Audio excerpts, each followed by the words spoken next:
ladies and gentlemen, and welcome to another flight in Microsoft Flight Simulator 2020. Tonight we're going to be doing a quick flight from Las Vegas, McCarran, all the way to Salt Lake City to the northeast. We're going to be simulating Delta Flight 2071. Currently we're sitting on the ground at McCarran at Delta Gate 39, so D39. We've got most of the aircraft pre-flighted, our flight plan set and ready to go, and we're just going to do a couple more things here at the gate before we go ahead and get started. So to get started, let's go ahead and bring up our iPad here. We've got ForeFlight loaded. You can see us sitting on the ground here at McCarran, right outside the Terminal 3 and Delta Gate 39. We've got our plates here set up. Our departure, don't have to worry about approach, and then our Salt Lake plates as well. So you can see here we're on the gate, at the gate, and we're going to be doing the Rat Pack departure. Actually, looks like we've got the wrong one loaded here. Rat Pack 3 departure, there we go.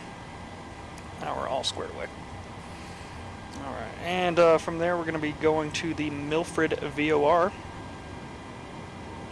I'll give you a lowdown of the flight here. So you can see we're going to do the Rat Pack departure. From there we're going to go up to the Milford VOR. Here, and then we're going to be shooting the Delta 6 arrival into Salt Lake City. We're planning on... get rid of that. Planning on parking at the A terminal, approximately the A. We can see it here loaded the new terminal that they've got constructed for Salt Lake City. Unfortunately, Microsoft Flight Simulator is not going to have that, so we'll plan to stick to the old A terminal layout there as well. So we'll be coming in from the north to the south, landing runways 16 right. To make it easier to get into the gate area there. Alright, let's get resituated on us here.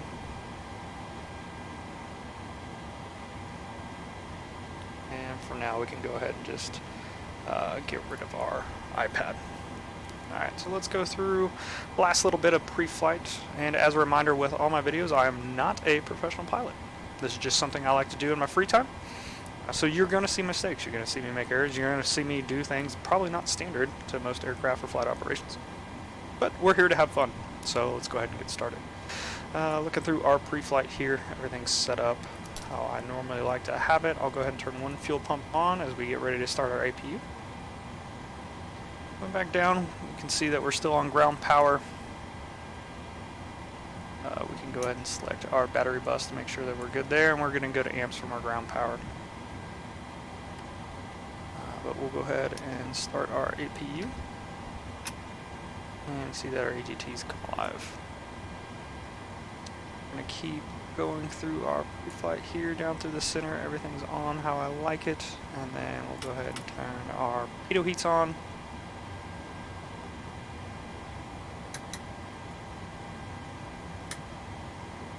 And run a test on our window heats.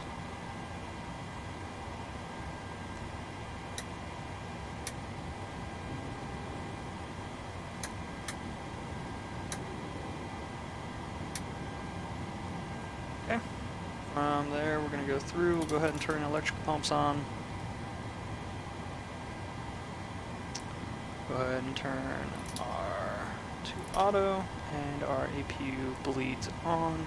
So we start getting good cabin AC, as it is swelteringly hot here in Las Vegas. I think I got up to 106 or 7 today.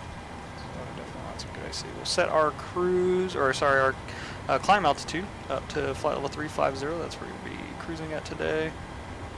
And then we'll go ahead and set our landing altitude to match Salt Lake City, which is 4,200.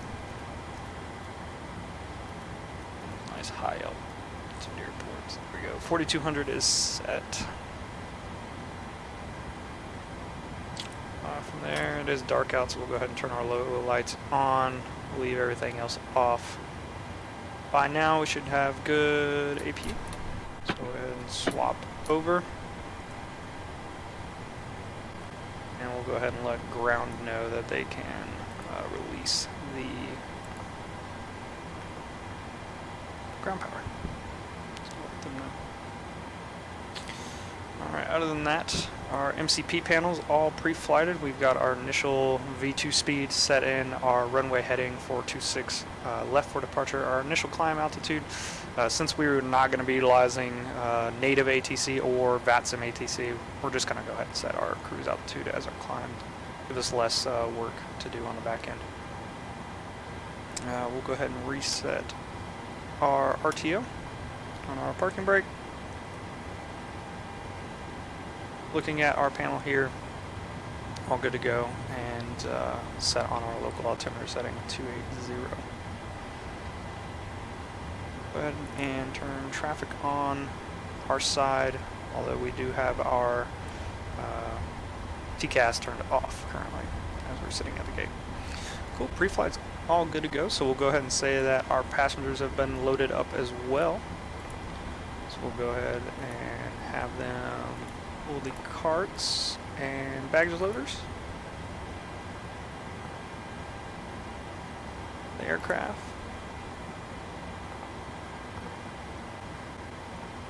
We'll watch our door warning lights close up here.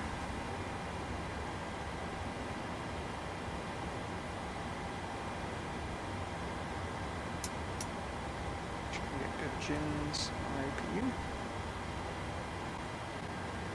All of our door warning lights are now closed, so we'll say we've received our pushback clearance from ATs from ground. So we'll go ahead and turn on our fuel pumps to get ready for engine start. We'll go ahead and bring up our engine data there. A little bit of a lag there. Computer's kind of struggling tonight. Alright, so we'll go ahead and set our parking brake so that we can get rid of the wheel chocks. Go back to pushback. We're going to be doing a standard L with our nose to the right, 90 degrees. We'll go ahead and say we can pull the chocks and set up the standard PMDG tug. Cockpit to ground. Go ahead. We've been cleared for pushback and start. They want the tail to our left. Just listen to their instructions. Roger that. Ready to push. Tail to the left. Park brakes off. Brakes off there. Brakes released.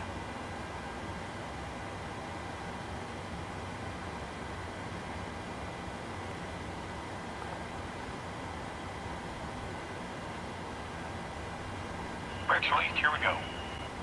Go ahead and turn our anti-collision light on as well. Let everybody know around us that we're getting ready to move and or start our engines. So clear left, and our first officer would clear us to the right. We'd wait for grounds clearance to let us know that we can start, so we'll go ahead and say that we're clear to start. We are an odd number flight today, so for me, I like to utilize the ignitions on an even and odd basis. So we'll go ahead and get started. And, oops, our packs off. Go. We're watching our N2 spool up. We should see some oil pressure.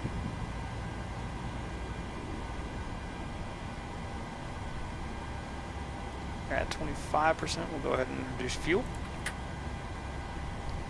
I'll wait for fuel flow to kick off shortly. There's fuel flow. Should see engine oil pressure continue to rise and oil temperature start to rise, as well as EGTs and our N1s. Continue to monitor our engines, make sure we don't over temp or we don't see a drop in pressure.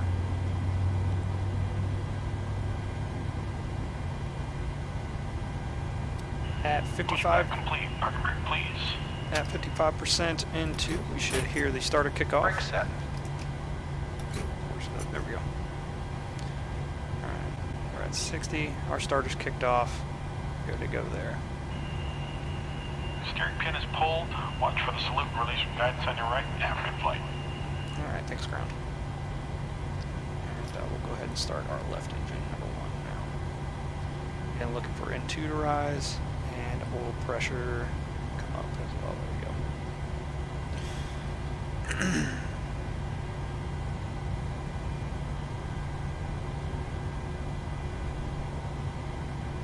And again, 25% N2. We're going to go ahead and introduce fuel. And for fuel flow to increase there, we're going to see oil pressure increase, and we would normally be able to see our oil temperature increase.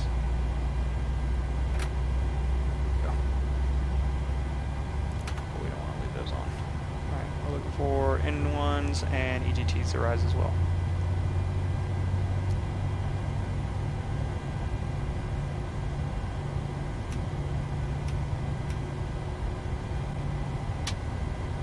At 55, and we heard the starter kick off. So we got 2 good engines. Go ahead on engine generators now and kill our PU as well as turn our packs back.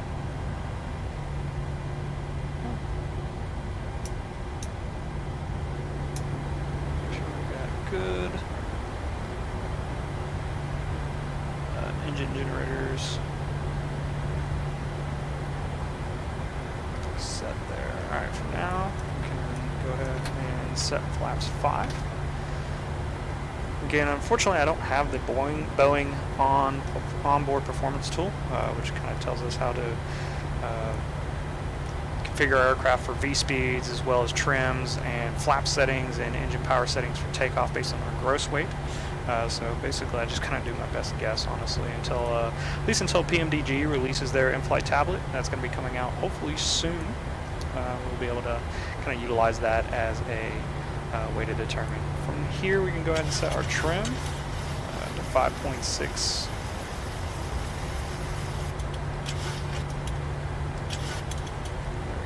Best guess, again. Can't really tell. Cool, we can see we've got flaps 5 in our dial, our trim set. We'll go ahead and move our engine stack information up, and we'll bring our systems down to do a flight control check. So we'll go full aft elevator, full forward elevator, left aileron up, right aileron down, right aileron up, left aileron down, left rudder, right rudder.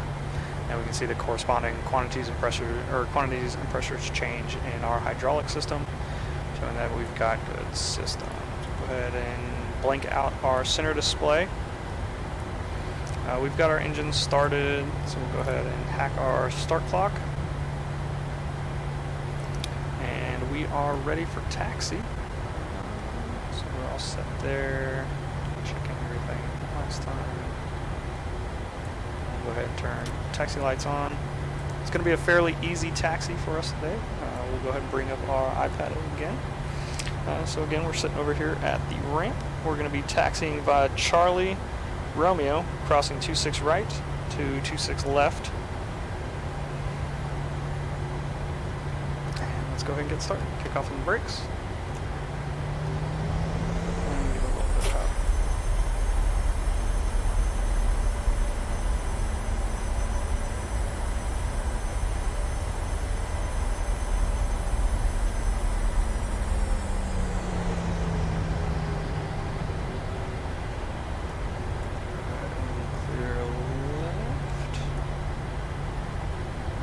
So we clear right.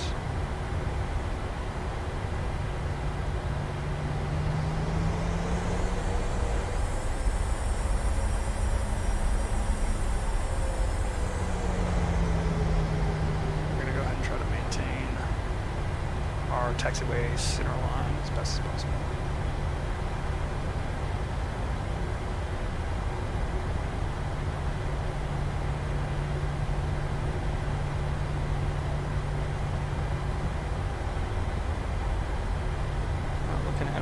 Runway signs there, we can see that Charlie is going to be coming up at our next intersection, and that correlates to our display on ForeFlight. We'll go ahead and clear left, clear right, and go ahead and start our right turn.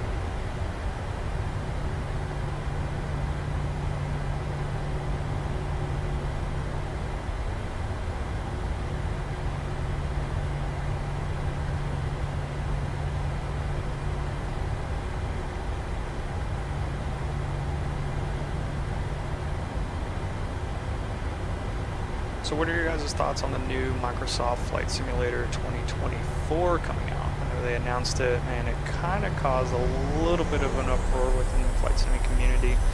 I think more or less just because they really didn't give us a whole lot on the initial announcement. It kind of came seemingly out of nowhere. And I think even Asobo and Microsoft, at least at the Flight Sim Expo, kind of announced that was a little bit by design. But let me know in the comments what you guys would like to see. I know for myself personally, I would hope for a little bit better AI traffic and a little bit better weather, or allow third-party developers to have access to their weather API plugin so that they can give it, the time and effort that it deserves. On the AI traffic front, I'm sure if you guys utilize either Microsoft's native traffic or even FSLTL, the live traffic plugin, those do help, but occasionally you can still see either libraries not matching up or aircraft types not matching up with what an operator would fly, or maybe a type operating out of an airfield you probably wouldn't normally see it. Definitely on the native traffic side, you see those kind of those mismatches, but hopefully we'll see a better improvement there within Microsoft Flight Simulator 2024. Alright, we're coming up to Taxiway Romeo now, as we can see on our ForeFlight. Get ready to hang a right here. Looks like there's a Southwest flight out in front of us. Have to do a little bit of a dog leg left.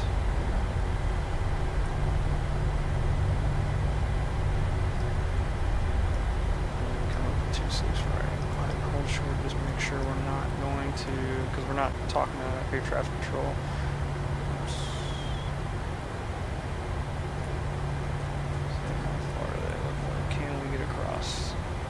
Looks like actually Southwest is taking the runway, so we're going to kill the taxi light there.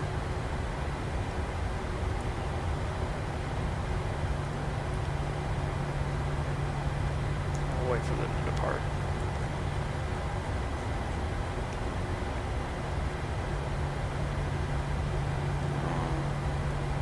I can't tell, but it looks like this Southwest flight is actually lined up on 26 left as well, or sorry, correction, 26 right. Which may cause them to go around of this Southwest. There he goes, just starting his roll.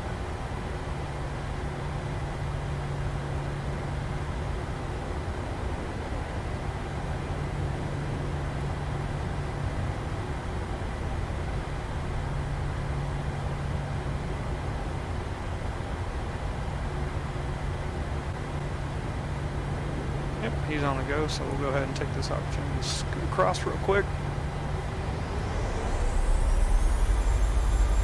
The next flight comes in. Approaching runway 26 right. Entered runway 26 right. 13,000 feet remaining. Thanks, ForeFlight.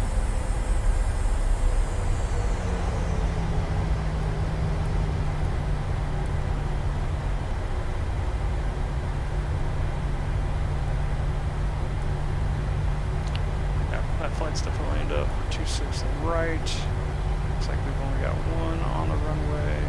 Oops. And we got the Southwest taxiing up right now.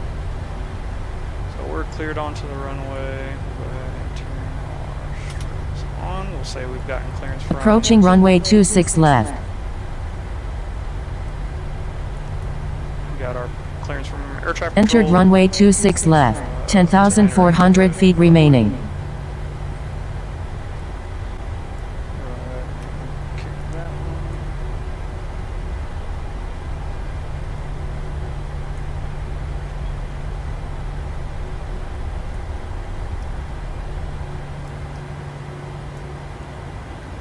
And we'll say we've gotten our takeoff clearance. So lane lines will come on. We're at a continuous force ignition, I should say.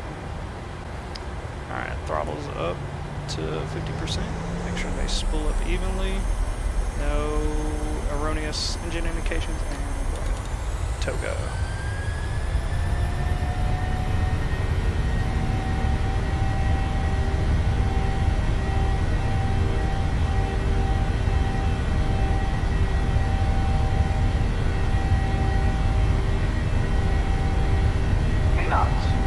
Cross-checks our speeds, make sure they both match.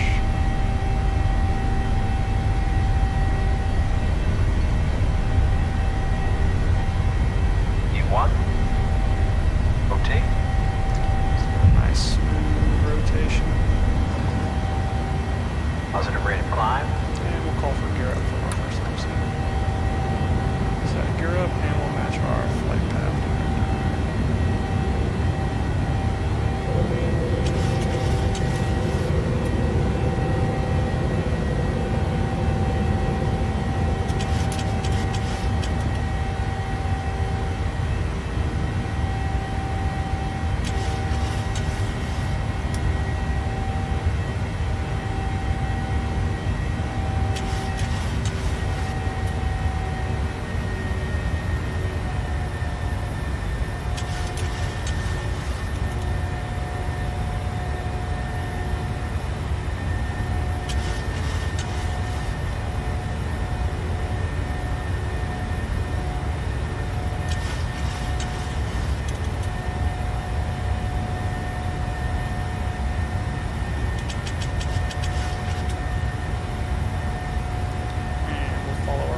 Up schedule, so we'll wait till we get flaps 1 speed.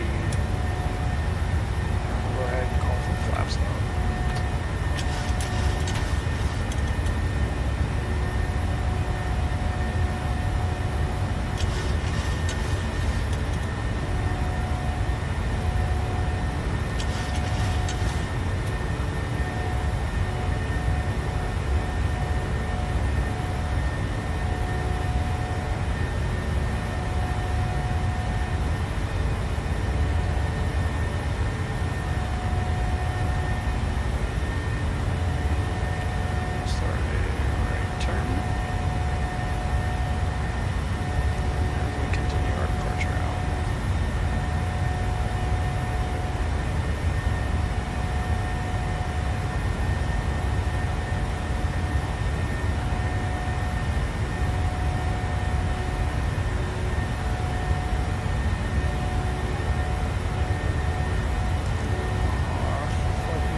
Across 10,000 feet, we'll go ahead and allow the autopilots to take over. Those fly better than us anyways. Now we'll go ahead and turn auto brakes off. Gears up, lights out, so we'll go ahead and turn that off. We're above 10,000 feet, so we'll switch over to flight ignitions and go ahead and let the passengers get out of their seat. We're also above 10,000 feet, so we can keep the lights off.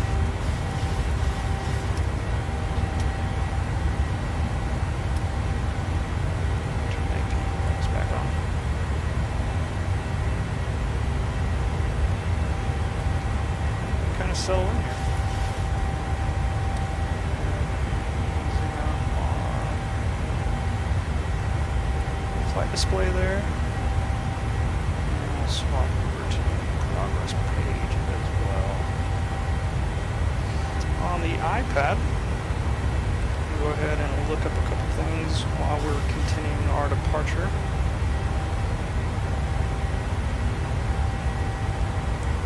Over here, I'm going to tap Milford, and we're going to go ahead and dial that into our VOR. We got our fuel light, which means one of our 15 seconds. We'll go ahead and turn left-hand pumps off. We'll continue to run it until the tank's completely dry.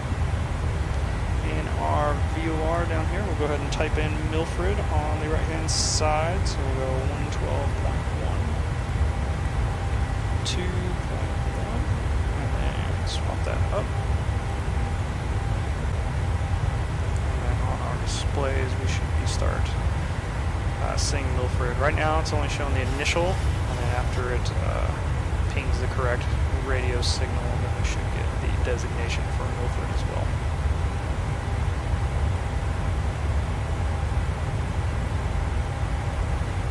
Close that out on our iPad. Going through 13,000. There we go. Now we got Milford down here in our VOR. So we can kind of keep track of that.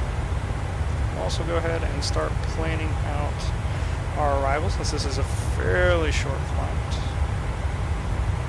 Nice, right there. We'll set up a couple checkpoint or waypoints for ourselves, kind of as a to help cage us, keep us honest. So what I like to do is I'll set some radius rings up. So we'll go to fixes, we'll go ahead and type in Salt Lake City for where we're going. And then the first one is going to be a 10-mile fix. So when we're within 10 miles of the airport.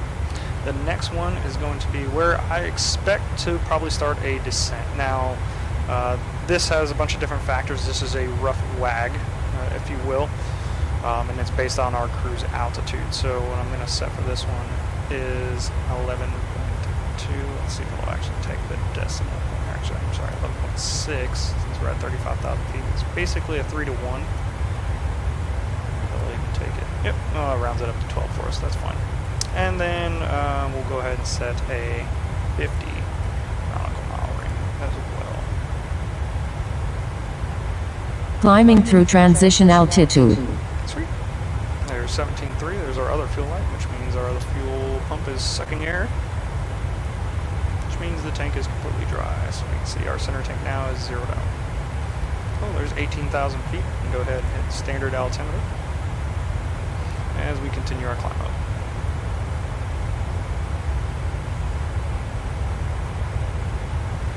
From there, we'll go ahead and take a look at our arrival plate into Salt Lake City to kind of get familiarized with it and prepare us for the arrival. We can also take this opportunity to make sure if there's any altitude restrictions that we're meeting those. So taking a look over here, we're going to start at Milford, expecting to fly to Beaver, then Delta, then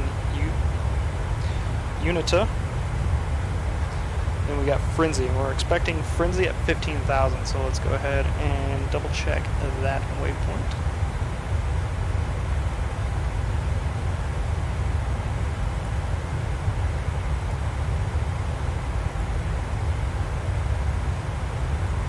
Actually looks like my nav data is out of date on the aircraft. So for this one, it's actually got Draper at 14,000 after Delta instead of Unita and Frenzy. It's got Jammin' and Draper. This is the one downside of Nato, is keeping your nav data up to date. Sometimes I just don't feel like spending that kind of money. Alright, cool. So unfortunately, we're not going to be able to match perfectly because there is Quinn at 11,000, and it doesn't look like we have that on here. And we've got Speak, Harry, and Pitt being 11,000. Cool. From there, we're expecting Fairfield and camp at 11,000. Looks like we're going to be following something similar, and then we're going to be getting vectors to Ogden. On the approach plate here, we can see our approach into 16, or sorry, correction, 16. Ooh, that's 16 left. Let's change that over to 16 right. There we go, 16 right. We've got a localizer DME set of 111.9, approach course of 164. So we'll go ahead and enter our course in here. I don't know why my mouse is being weird today. You can kind of see that it keeps bugging out. So it makes scrolls very difficult.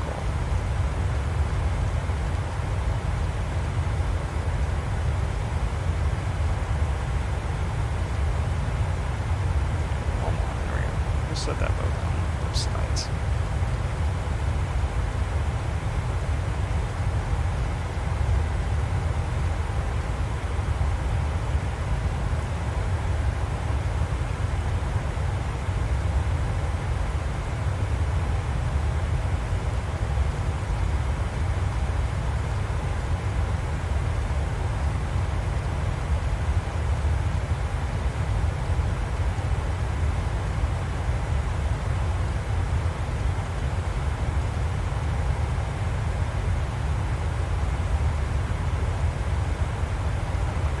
There we go, 164 set on both sides.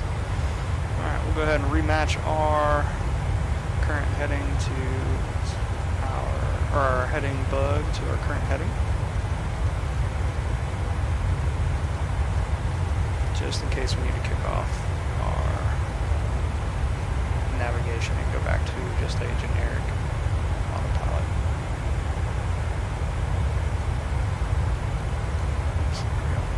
Sweet. Alright, it's all set up. I'm going to zoom out a little bit. Now we can see our top of climb there, Milford VOR, and then our top of descent there. So just after Delta, we'll expect our descent. And that's per the navigation, not necessarily per ATC. But again, we're not going to be utilizing either TCs today. We'll go back to the progress page.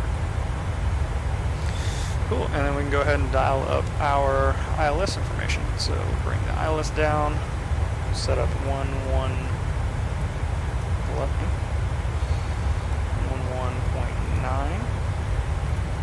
In the ILS. And then we'll go ahead and attach initially, we'll set the Ogden VOR, which is going to be 1.57.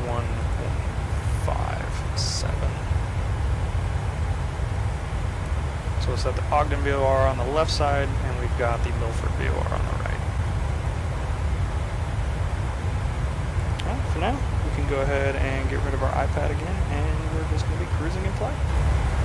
Alright, and welcome back. We are in cruise altitude now. Just a few miles away from our top of descent. So let's go ahead and start getting set up and ready for our approach into Salt Lake City. So first, let's go ahead and bring our iPad back up. So what we're going to want to do is we're going to double check the weather for Salt Lake, make sure nothing's changed. The airport is currently VFR. Winds are out of the south at 4 knots, 10 statute miles visibility. Weather thunderstorms in the area. A few at 10,000, broken at 16,000 for clouds. Temperature's 2.9, dew point is 5, and altimeter setting is going to be 2.9 or 901. The relative humidity of 22% and a density altitude of 6,900 feet. And we can kind of take a look at those clouds here. We'll bring up our cross section so you can see our aircraft there. And then in the descent there is that area of clouds just above the airport.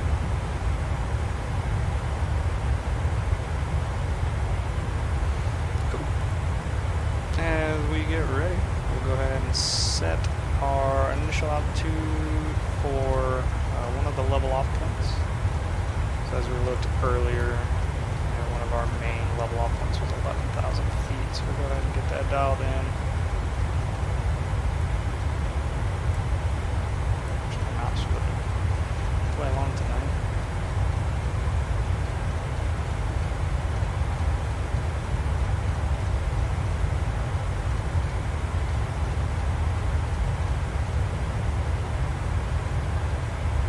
There you go, 11,000 feet in the box.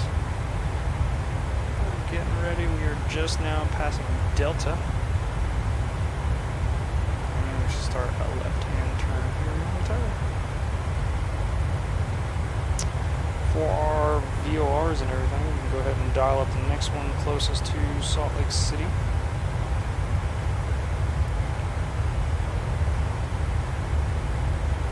Which is going to be the Wasatch VOR.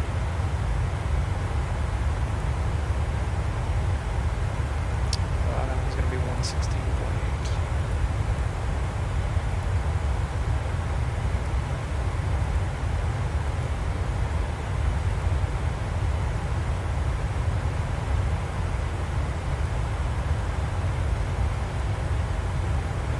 Turns, we're going to rematch our heading bug.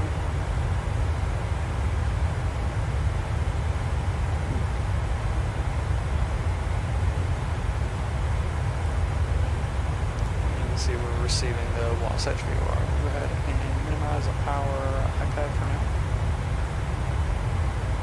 as we get ready for our descent.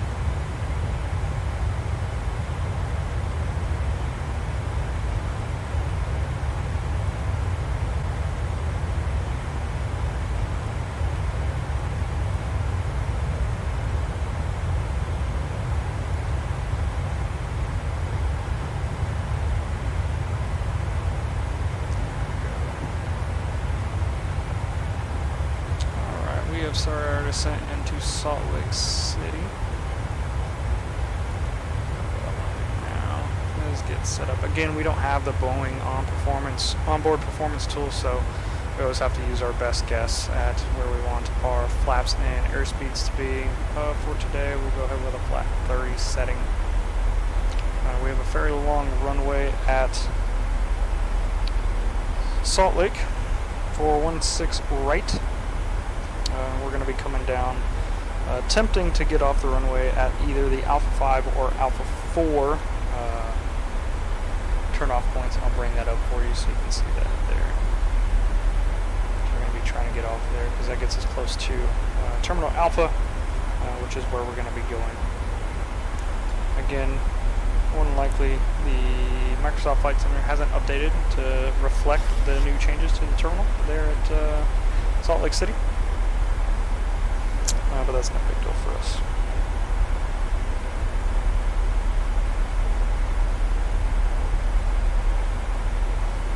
Alright, so we've got our initial speed Sync rate. Sync rate. Doesn't like that the Boeing's doing a pretty solid descent rate. 4,500 feet per minute.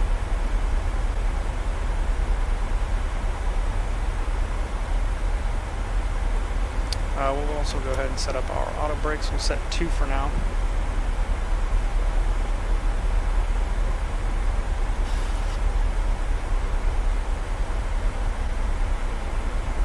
And we can kind of start to see the lights of Salt Lake out in front of us here.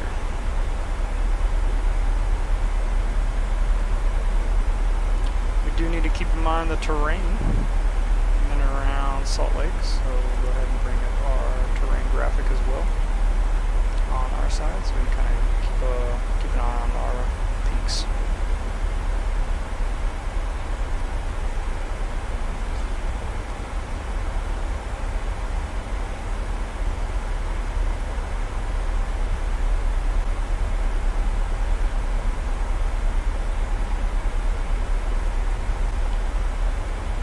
Double checking our descent checklist here on our yoke. So we've got pressurization and landing altitude is set. We set that at the ground at our at our departure airport.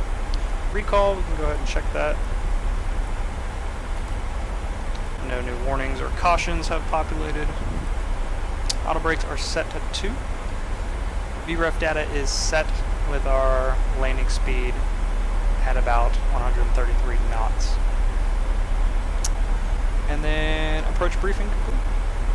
So again, I've already kind of looked at it, but we'll bring up our iPad again and talk through our approach. So we're heading through our, right now we're at Jammin', or about to be passing over Jammin' on our iPad, and then on the actual aircraft here we're actually going to be getting ready, Jammin' and Draper, and Spike and Harry as well.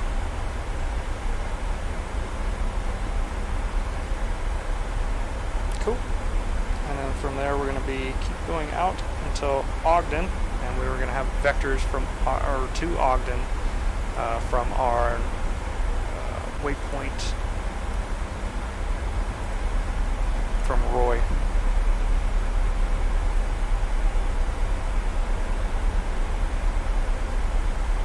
So from Roy we'll do a quick right hand turn.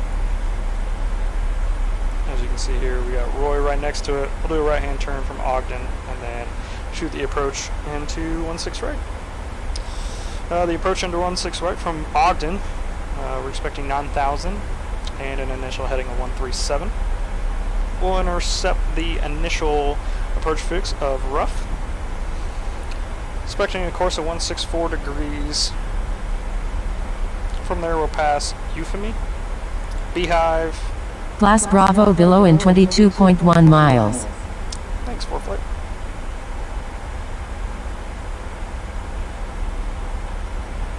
Beehive and then Bunker as well as we approach into. That's all I said.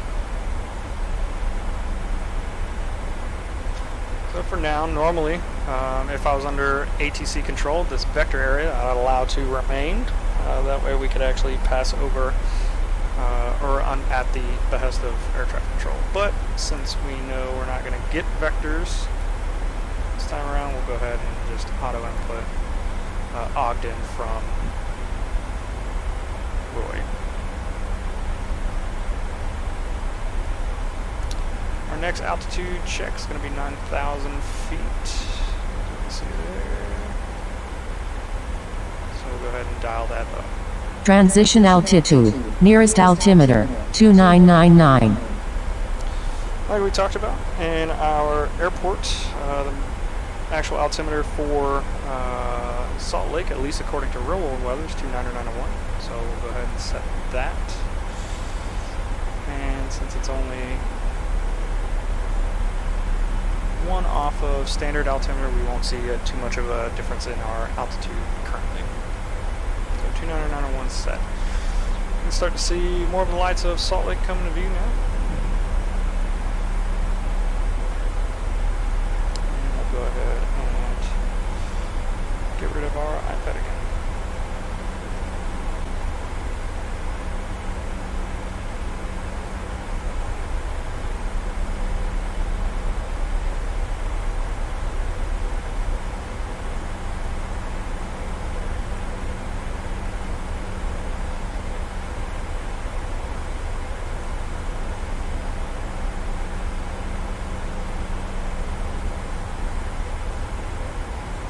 There's that cloud layer we saw on our ForeFlight and what was kind of talked about in the weather briefing. So we see our cloud layer there. It's just off to our right. So we should get just underneath the clouds before we get obscured by them. So we should not lose any type of ground contact tonight.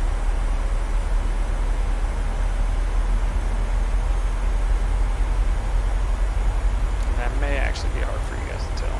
There. You'll just have to trust me on my screen. So what kind of aircraft do you guys like to fly? Let me know in the comments if there's any third-party aircraft that you guys like, or do you guys just like flying the standard aircraft that came with Microsoft Flight Simulator? You guys have a favorite? How about your routes? What airports do you guys like to fly out of or into? You guys try to do some of the more challenging ones, where there may be terrain or bad weather, or maybe it's just difficult to fly into because it's really small. If you guys got any recommendations, let me know.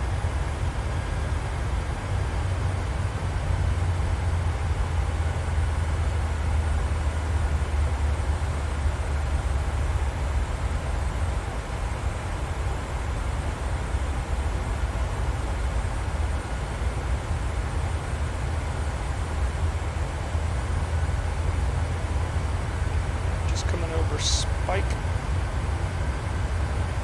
Proceeding to waypoint Harry.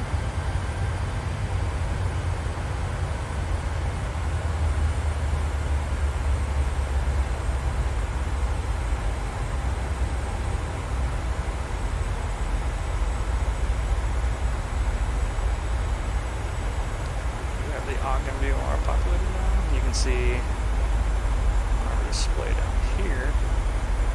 Those rings we entered in are 10-mile and 12-mile rings there. So the Ogden VOR.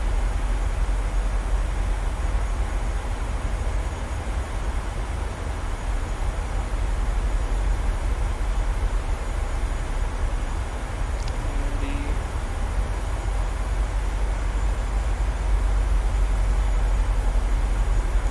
Wasatch VOR as well. Turning now, we're going to be parallel. You can see Salt Lake City there, and it's 3 runways. We've got 16 right, left, and 17 there on this end. And 34s left and right, and 35 as the recipient. Let's continue to turn on the approach. Almost intercepting a downwind leg pattern.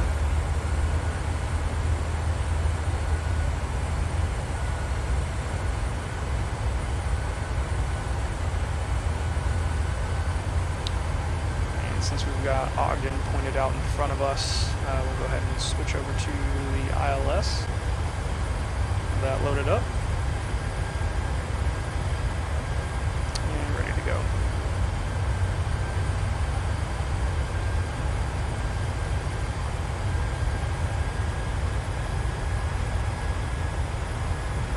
Beautiful lights of Salt Lake City out there.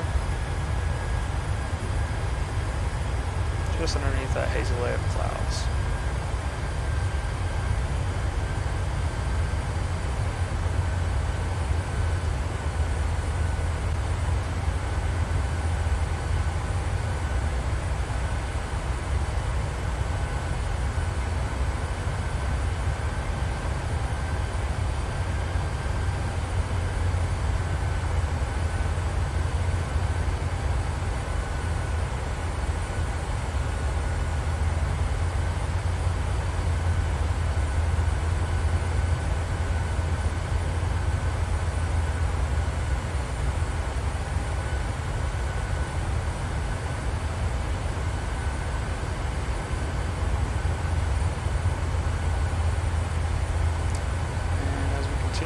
Bring up our iPad again. You can see now I've got the approach plate overlaid on top of the map here.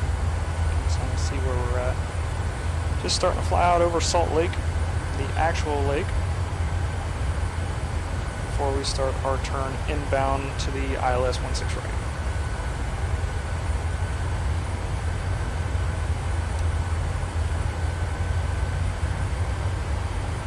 You can see the FMS on the Boeing actually can't calculate a fully correct turn from Ogden to Roy, I should say. Or sorry, from Roy to Ogden to Rough.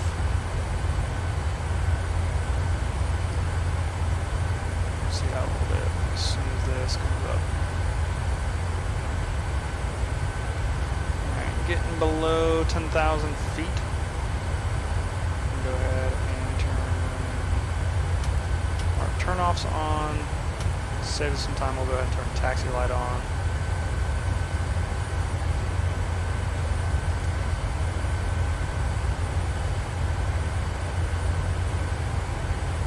Go ahead ahead and arm our speed brake since we won't need to slow down anymore.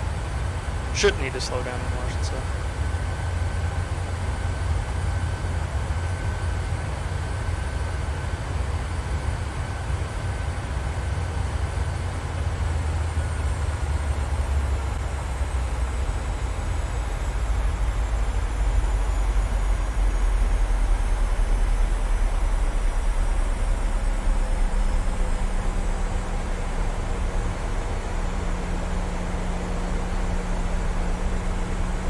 ForeFlight letting us know that we're in the class Bravo, so if we weren't already talking to ATC, we definitely would be getting yelled at. But luckily for us, not here. We don't have to.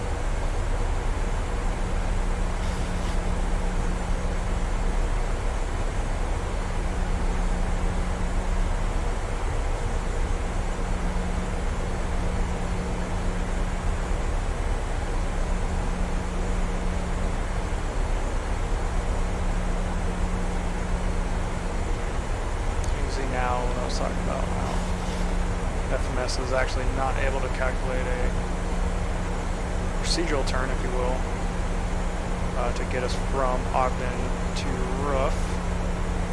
What we could do to help it out is remove Rory in the legs page. Or sorry, Roof. And execute that as well. So we can kind of clean up that turn just a little bit. Help us out. There's the horn letting us know we're 1,000 feet from our selected altitude. And let's go ahead and set that down to 6,000.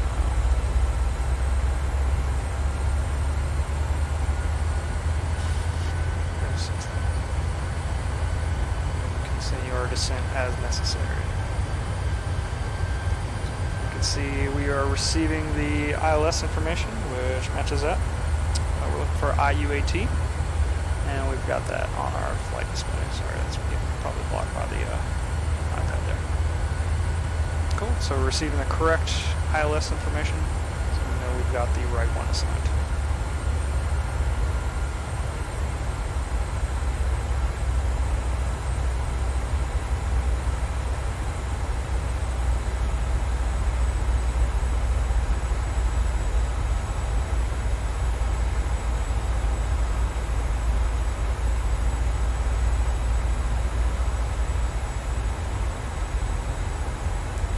Lights of downtown Ogden now. We are north of Las Vegas, so this is Ogden. And this is where Hill Air Force Base actually is. Start our turn inbound.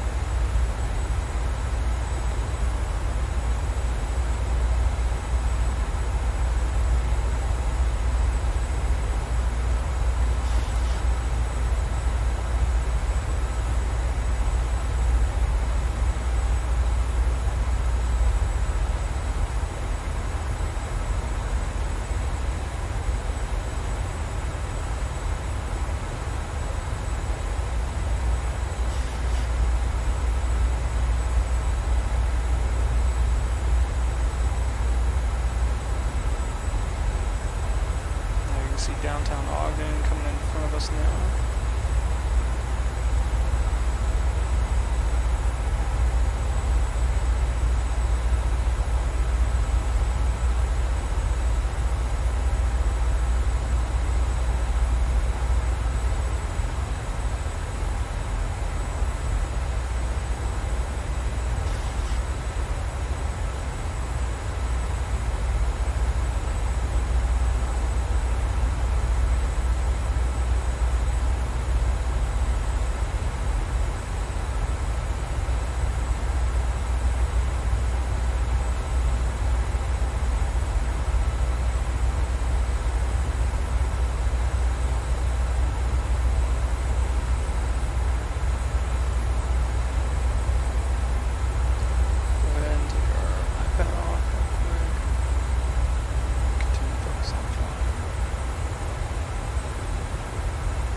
See the 3 runways of Salt Lake City out in front of us.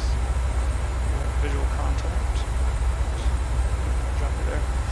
Go ahead and arm our VOR.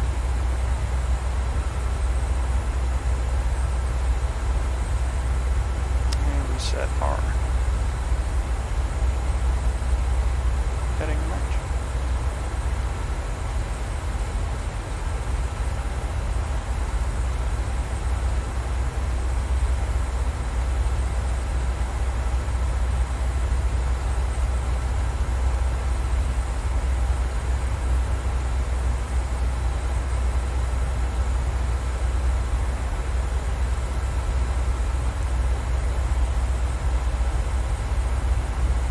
Capturing the VOR here shortly.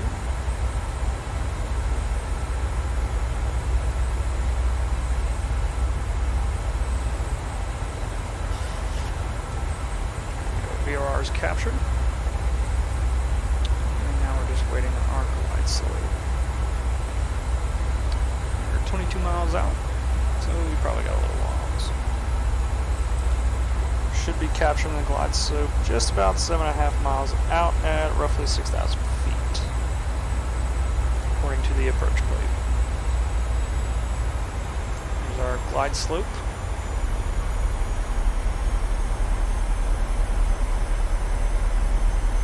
Indicator there. And now we can match our course and heading. So it's 164. If we do need to go misapproach,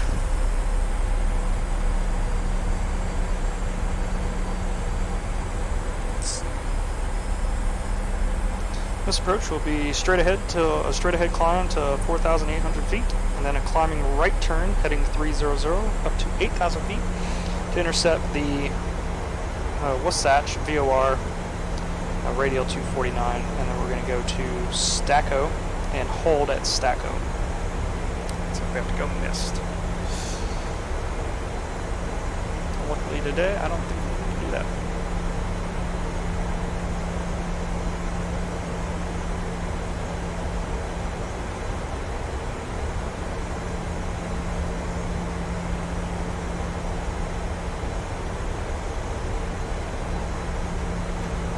Go ahead and arm our approach.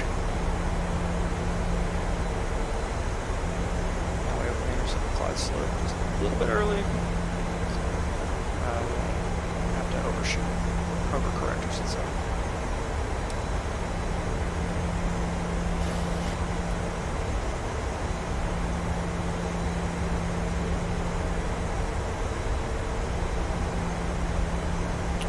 And glide slope has been captured.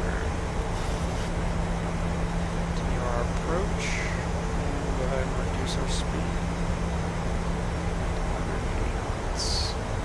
Flaps up, we'll set flaps 5, correction, we'll set flaps 2, and continue our descent.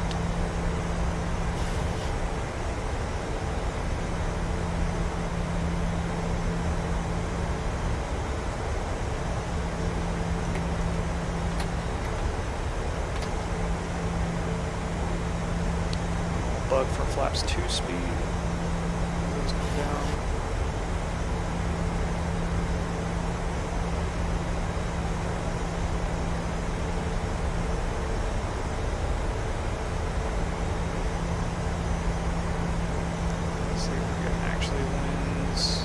Southwesterly, 17 knots. A little bit different than what we were expecting. Nothing we can't handle though as we continue our descent. Alright, there's 10 miles, so we'll go ahead and call for gear down. 2,500 feet above ground.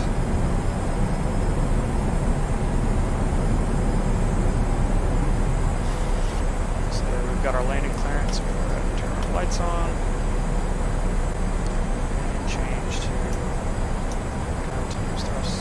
Continuous ignition, I should say. And we slow down, we'll go ahead and set flaps 10 and bug for flaps 10.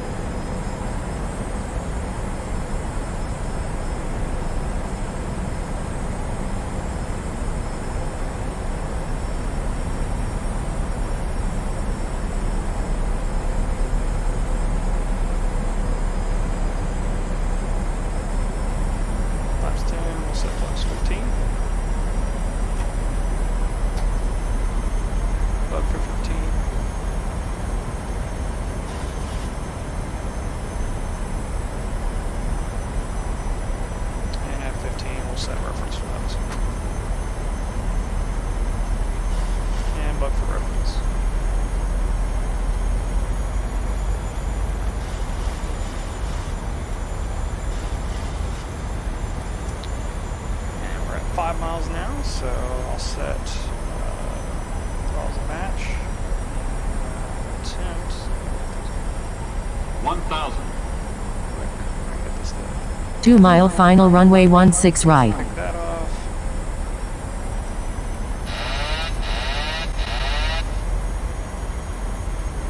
We'll hand fly the rest of the approach.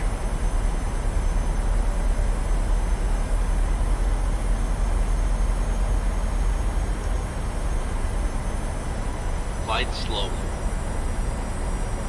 Glide slow. 500. Glide slow. Glide slow. Glide slow. Go, correcting. Stabilizing.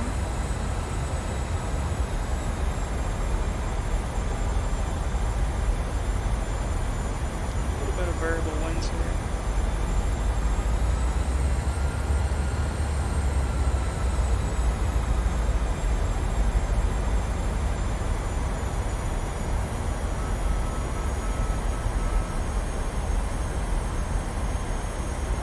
$100.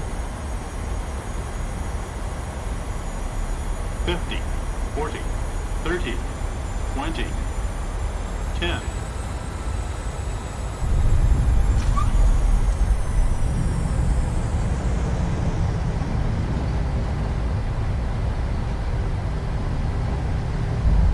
And fly the nose down.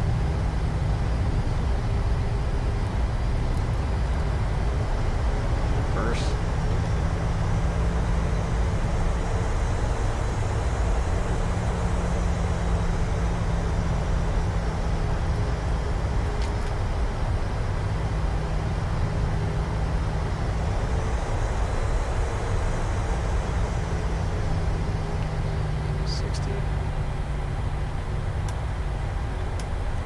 And kick our brakes off.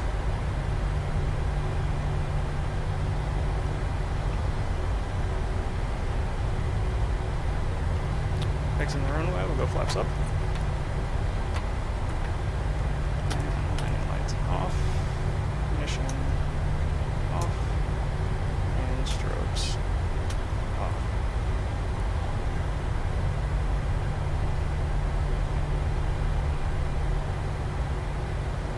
Nice and easy stop here.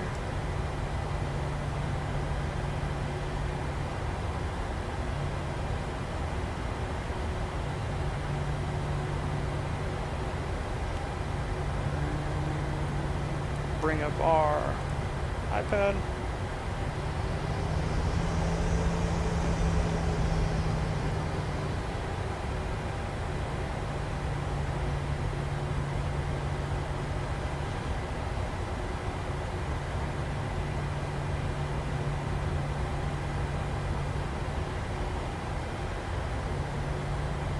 And we'll start our taxi. Normally we wouldn't like to hang out too long because we want to clear out this area for everybody else. And we'll just taxi right into the ramp area.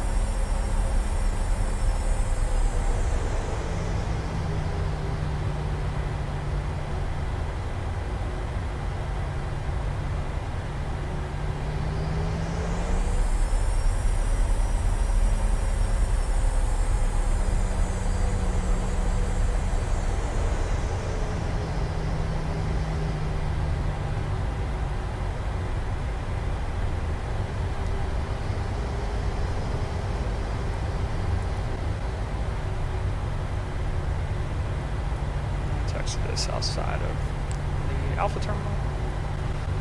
Go ahead and kick our transponder to just TA. Go ahead and turn terrain off.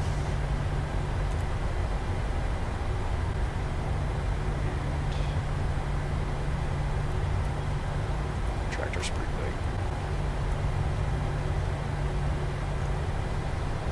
Go ahead and turn the flight directors off.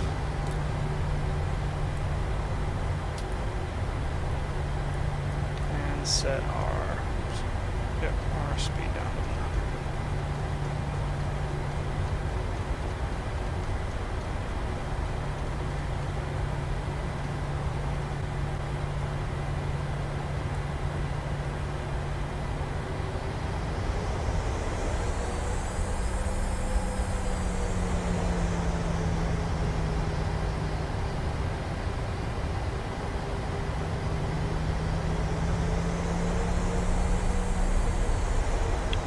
looks like unfortunately Salt Lake is one of those airports that just isn't really modeled to the best of the ability of Microsoft Flight Simulator, where it's missing a bunch of the gates. So we'll go ahead and kind of haphazardly do this taxi to the back side of the terminal here.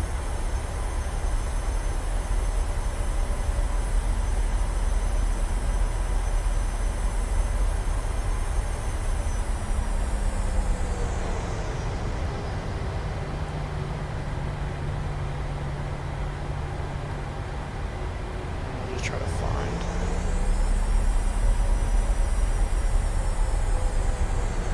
something that relatively looks like a gate back here.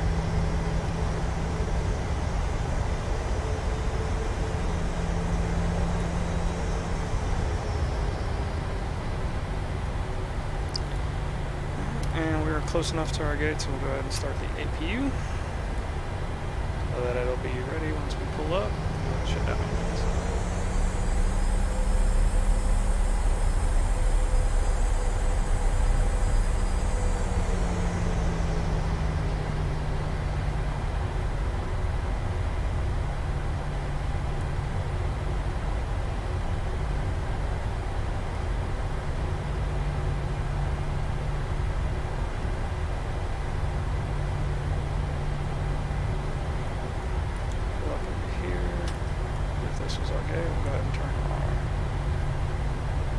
Lights off, and then we would receive our marshal signals.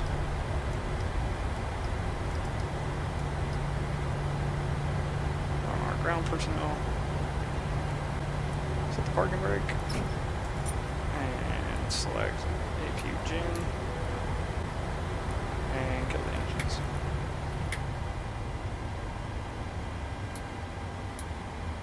There we go. Taxi lights are coming off. Passenger signs are off.